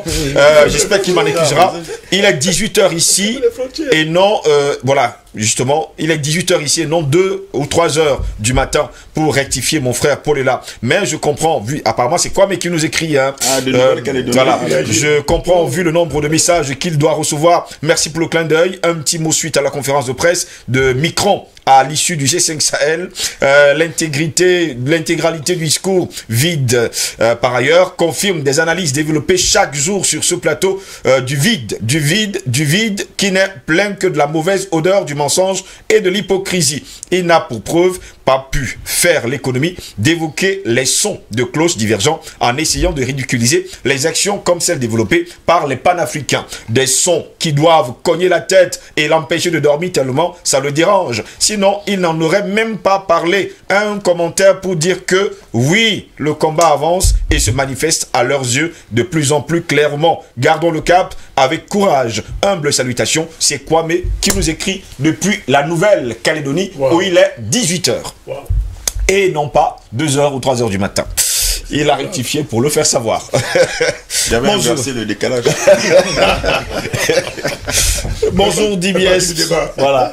Bonjour DBS, bonjour Monsieur Ngos. Mes amitiés à tout le panel. Bonjour aux techniciens qui nous permettent de vous voir et écouter tous les matins en HD. Depuis un moment, je sors tôt et je rentre tard. C'est qui fait en sorte que je ne vous vois en rediffusion. Je vous rappelle que l'émission d'hier, j'ai eu pitié du monde, y compris moi-même, Monsieur Ngos. Moi, je crois en Dieu et c'est Dieu justement ne peut pas laisser fonctionner leur business plan. Monsieur Ngos, je bénis ta mère et ton père. Et bien là, alors c'est grave. Et oui, voilà. Je rends gloire à Dieu de vous avoir bourré d'intelligence et de sagesse pour éduquer le monde. Monsieur Ngos, s'il y a plus de Johnny, vous l'êtes. Que Dieu vous bénisse, que Dieu bénisse l'émission et tous les intervenants au quotidien, compris le PDG qui a donné l'initiative. C'est Ambrosini Mvogo qui nous a écrit ce matin. On va s'arrêter là, messieurs. On va aller rapidement puisqu'il ne nous reste plus que 15 minutes pour sortir de cette édition. Hein.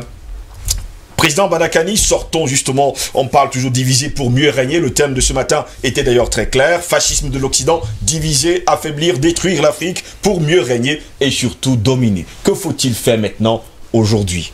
Qu'est-ce qu'il faut faire? D'abord, il faut intégrer dans la pensée les actions de l'ennemi. C'est-à-dire que il ne s'agit pas de traquer physiquement les traîtres. On va tuer beaucoup de gens. C'est pas ça. Mais il faut intégrer ça dans la pensée. Et c'est possible, c'est pas compliqué. Il faut intégrer ça dans la pensée. Et l'Afrique a fait ça dans l'histoire, de par le passé, globaliser la pensée. On appelle ça globaliser la pensée. Pas au sens de Rothschild, non. Globaliser la pensée pour anticiper sur la trahison, pour minorer la trahison et la réduire à son impact le plus insignifiant. Oui. Ça se fait. C'est-à-dire que c'est pas d'ailleurs très compliqué. D'ailleurs, qu'est-ce que nous on fait ici? C'est ce qu'on fait ici. C'est ce qu'on est en train de faire. Vous connaissez combien de gens, depuis qu'on a commencé le combat panafricaniste, se sont levés contre nous? Ils sont très nombreux. Alors, ils sont vraiment très nombreux. La France a distribué des milliards de francs au Cameroun pour détruire le panafricanisme. Mais on est debout. Toujours, depuis 10 ans, ça fait 11 ans. Quand je parle là, ils m'entendent, je ne sais pas, je parle. cibler des milliards aux gens pour attaquer. Ben, nous, au départ, on avait intégré ça dans la stratégie. Vous comprenez? Quand nous on dit, par exemple, qu'il ne faut pas s'attaquer au président africain, mais ce n'est pas la naïveté. C'est que nous intégrons ces choses dans la stratégie. Nous intégrons ces choses dans la stratégie. On croit que ce n'est pas le fait de croire qu'on n'est pas naïf. Et vous voyez très bien que la dynamique, plus ça monte, beaucoup de présidents même disent que l'affaire, il faut arrêter ça. Y compris ceux qu'on soutient. Oui, ils sont nombreux. Vous comprenez ce que ça veut dire? Mais ils ne peuvent pas arrêter. On n'arrête pas le vent avec les mains. Donc, il y a M. Dikoumé qui a dit des choses extraordinaires. C'est quand même terrible. C'est-à-dire que l'Occident s'humanise en détruisant. Wow, c'est la pensée. Non, mais c'est clair. Et c'est la vérité historique. L'Occident ne s'humanise qu'en détruisant l'autre. C'est ça qui justifie donc ce que Paul l'a appelé si brillamment son complexe d'infériorité. On a l'impression que l'occidental est amer. C'est-à-dire, dans son essence, il y a l'amertume. On a l'impression. Ça vient de quoi? L'Occident vient d'Occidere. Occidere signifie la chute. Est-ce que la chute de l'homme coïncide avec l'Occident? Avec son avènement? Je pose la question. Hein. C'est ce que dit le livre qui prétend être le livre de base, la Bible. Est-ce que la chute de l'homme coïncide avec l'Occident? Moi, je pose seulement la question. Mais on veut comprendre pourquoi il y a cette amertume dans l'Occident qui ne peut guérir que par la destruction de l'être humain. Mais regardez-moi ce projet du Covid. C'est que l'affaire, c'est qu'on veut transhumaniser les gens. C'est pas l'amertume. Pourquoi? Comment on peut expliquer la haine contre l'être humain? Pourquoi ils haïssent l'humain?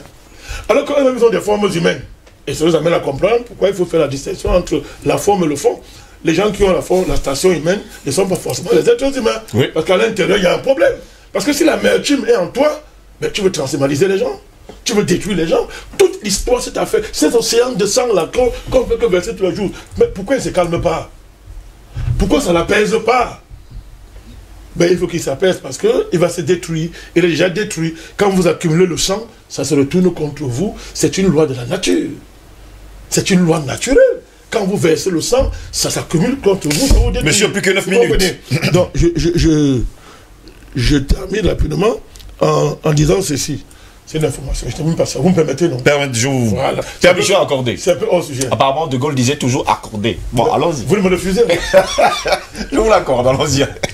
Alors, nous avons assisté, je crois, hier ou avant-hier, au déplacement du nouveau président américain. Oui, oui. Quand je parle de cadavres, les gens arrivent. Alors, il faut voir les images, il faut voir. C'est grave les images, Paul, là. Je vous invite à aller enquêter. Alors, le président élu des États-Unis se déplace. Il a de la peine à gravir les marches de l'avion. Il est tombé. Je vous dis. Il s'est cogné la tête sur les escaliers. Mais plus grave.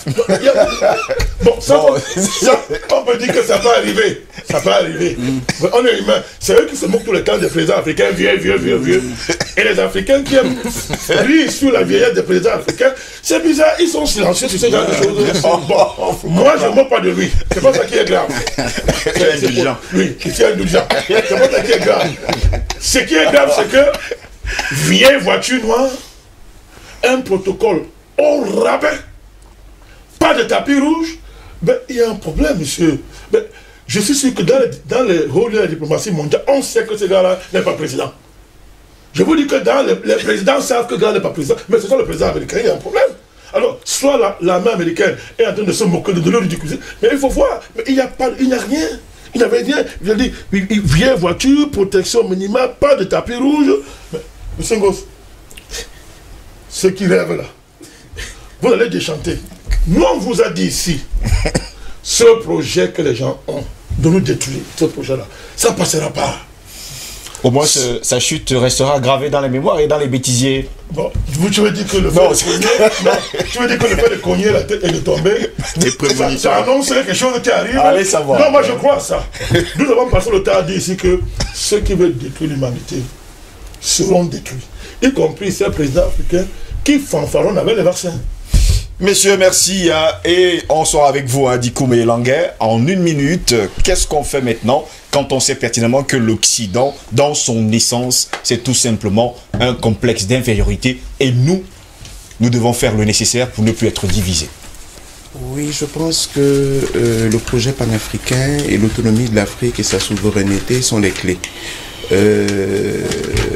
Le frère est là et le frère Haïti et le président ont presque tout dit. On a fait la démonstration, ils ont fait la démonstration depuis toujours au travers de cette chaîne et de cette émission de ce problème qui s'oppose à l'occidental. L'occidental est peu sensible. Quand vous voyez danser un bébé africain, il a tout de suite le rythme. Oui. Quand vous voyez un Européen, un adulte, il est à contre-temps du son. Il a retard du son. Ils ne sont pas connectés. Donc moi, ce que je peux dire, c'est de dire à toute la diaspora africaine, à l'extérieur de l'Afrique, que c'est la liberté de l'Afrique qui vaut, et sa souveraineté, et son autonomie, parce que nous sommes riches. Moi, partant de chez moi ce matin, j'ai laissé sur pied, dans mon village, j'ai au moins 100 régimes de plantain qui sont là, à ma disposition, qui sont à moi. Et dans mon logement à Douala, chez moi à Douala, j'ai au moins 5 qui ont poussé. Donc c'est moi le riche au fond. Donc il y a la nécessité que chacun vienne mettre la main à la pâte à son niveau pour que nous puissions ressortir de la terre qui est notre or vers l'Afrique, la richesse qu'il faut pour notre autonomie, pour que nous commencions à discuter fièrement face à eux. C'est ça la vraie solution. Et je remercie DBS et tout le panel pour l'accueil et la gentillesse. Nous, on va donc faire ressortir les forces africaines, les vraies, pour que vous puissiez rester le plus longtemps possible pour le bien de l'Afrique. Merci également à vous. Albert Anatola ici, qu'est-ce qu'on fait maintenant? Le ministre de l'Intérieur, il faut fermer les frontières. Oui, c'est le ministre de l'Intérieur. On vous a donné le ministre de l'Intérieur. Finalement, on a besoin de votre mot, ministre de l'Intérieur. Votre excellence. Il y a deux ou trois choses à faire. Oui. La première chose à faire, c'est...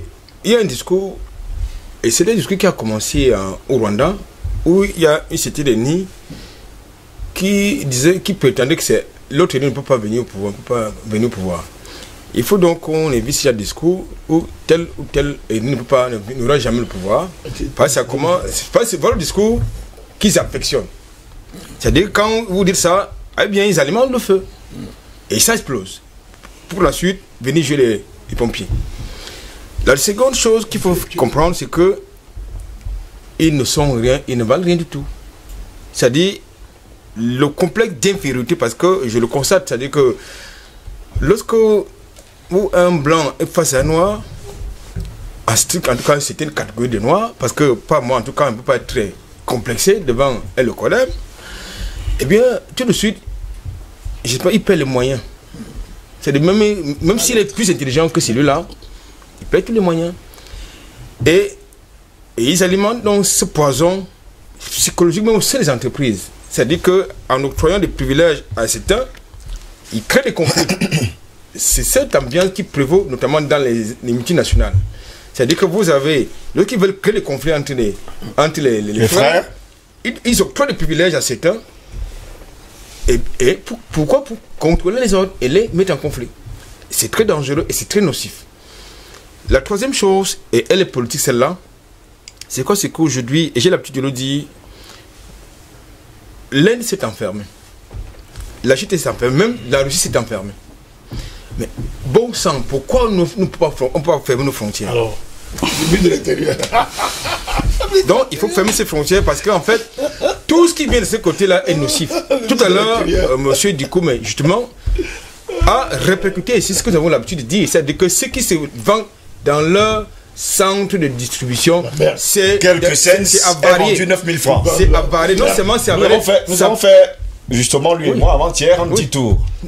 Sinon, seulement ce qui se vend chez lui, là, comme il disait, 9 cents. 50 centimes. 50 centimes, on vend 9 000 francs. Non seulement c'est avarié, mais en plus, sur le plan économique, ça pompe justement notre financier. Il faut n'aura jamais d'industrie. Merci beaucoup. Hein. Vous avez le mot de fin pour les lives ce matin. Quel honneur sur un sujet aussi délicat. Donc, alors, comme j'ai cette lourde responsabilité, je vais essayer d'être le plus précis et le plus percutant possible. On a parlé de division, c'est viscéral dans les veines de l'occidental, du locoderne, depuis la nuit des temps. Ça veut dire que la solution est toute trouvée, c'est de l'autre côté. Ça veut dire que c'est l'inverse, c'est l'unité. Alors, l'unité de l'Afrique est la solution. Je n'entends pas ici par unité de l'Afrique forcément, pas nécessairement une unité physique. ce n'est pas impossible, mais ce n'est pas prioritaire à mon sens, mais une unité idéologique, une unité de conception, une unité culturelle, une unité de combat. Parce que, voyez-vous, l'Occident a réussi et on est trop souvent tombé, il est temps que ça s'arrête, dans les pièges justement de l'Occident par son mensonge millénaire et naturel et viscéral. C'est que, regardez comment je parlais des distractions tout à l'heure. Regardez la principale problématique du peuple noir aujourd'hui, où qu'il soit situé. Prenons le cas, par exemple, déjà du peuple noir dans le monde. Les Américains, les Noirs américains, pensent qu'ils sont des Noirs supérieurs aux autres Noirs. Quand je dis les Noirs américains, c'est en général. Je ne dis pas que tous sont comme ça. Mais en général, ils sont... Ouais, le Noir américain regarde l'Africain et à la limite, certains ont honte qu'on leur rappelle leurs origines africaines. Parce qu'ils pensent qu'ils ont un problème. Ils ont une problématique à part. Vous regardez les Antillais noirs qui pendant longtemps... certains sortent, mais pendant longtemps, ça a été ancré. Regardez, lisez le livre de France Fanon, qui est lui-même un Antillais, martiniquais, peau noire, masque blanc.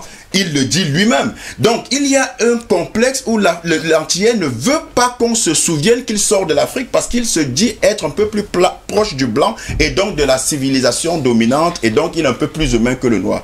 Regardez maintenant en Afrique, entre nous, c'est des problèmes ethniques. Je serais contre tel, non, toi, lui, il est Bamileke, lui, il est Etone, lui, il est Bassa, lui, il est Betty. C'est une bêtise, c'est une aberration qu'on nous a encore imposée. Regardez au Rwanda ce que ça a causé le massacre des Hutus. Entre les Hutus et les Tutsis. Donc, la vérité de la solution, c'est dans l'unité et qu'on arrête de se laisser faire peur, de se laisser mentir et de se laisser distraire. Parce que toutes ces réalités-là ont pour conséquence et pour origine la distraction et pour conséquence notre division. Merci beaucoup, monsieur, d'avoir été là ce matin. Merci beaucoup, président Madakani. Merci à vous, Dig Elan Edikoum. Je pense que c'est comme ça qu'il faut le dire. Merci également à vous, Albert Alatola, ici.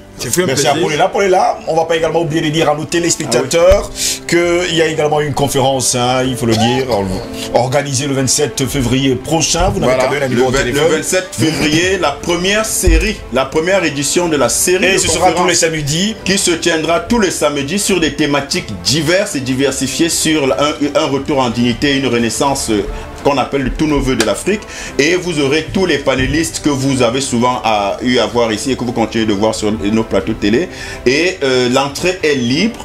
C'est de 11h à 17h à Douala, Bonamoussadi, les autres villes vont suivre, et il y a une pause café qui permettra justement qu'on puisse échanger, discuter. Vous aurez accès directement aux panélistes, et donc ça devient donc une traditionnelle qui commence samedi le 27 à 11h.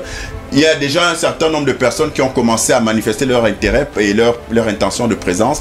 Continuez. Le numéro donc c'est le 699 84 98 98 699 84 98 98. Privilégiez les messages par WhatsApp ou SMS s'il vous plaît. Par souci de... Voilà, ça sera difficile de répondre à 100, 200 appels. Donc, merci et soyez nombreux. C'est le début d'une nouvelle aventure pour la cause de l'Afrique. Mesdames, messieurs, c'est ici que s'achève cette autre édition de DBS Matin. N'oubliez surtout pas, le manipulateur divise pour mieux régner. Il aime mettre le doute dans votre esprit. Pour cela, il pourra faire courir des rumeurs farfelues sur certaines personnes.